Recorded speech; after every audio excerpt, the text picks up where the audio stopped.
his predecessor told businesses that there would be no forms, no checks, no barriers of any kind. That was absolute nonsense, and it destroyed trust. So in the interests of restoring that trust, will he confirm that to avoid a hard border on the island of Ireland, the deal he's negotiating is going to see Northern Ireland continue to follow some EU law? Prime Minister. Well, Mr. Speaker, I think the honourable gentleman is jumping ahead. We are still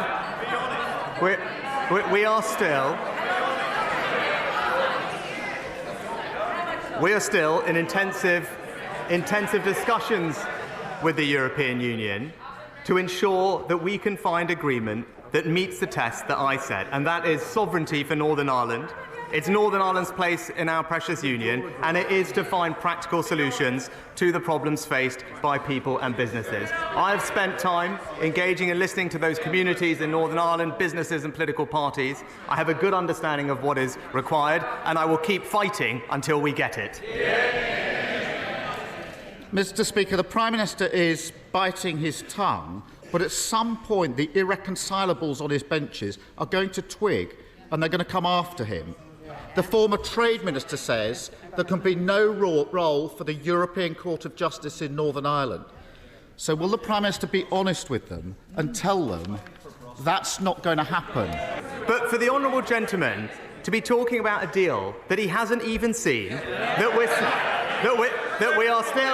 we are still negotiating, that isn't finalised, and it's his usual position when it comes to the European Union.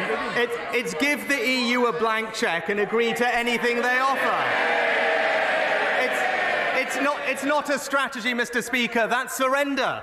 The sound you hear is them cheering the Prime Minister, pulling the wool over their eyes. It's the 25th anniversary of the Good Friday Agreement, the 30th anniversary of the Downing Street Declaration.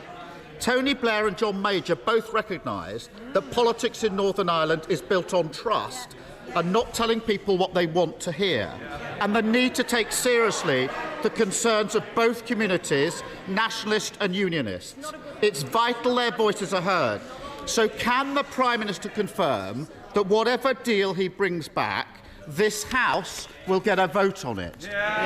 We have heard that tomorrow he's going to announce 5 missions. But we already know what they are. It's uncontrolled immigration, it's reckless spending, it's higher debt, and it's softer sentences.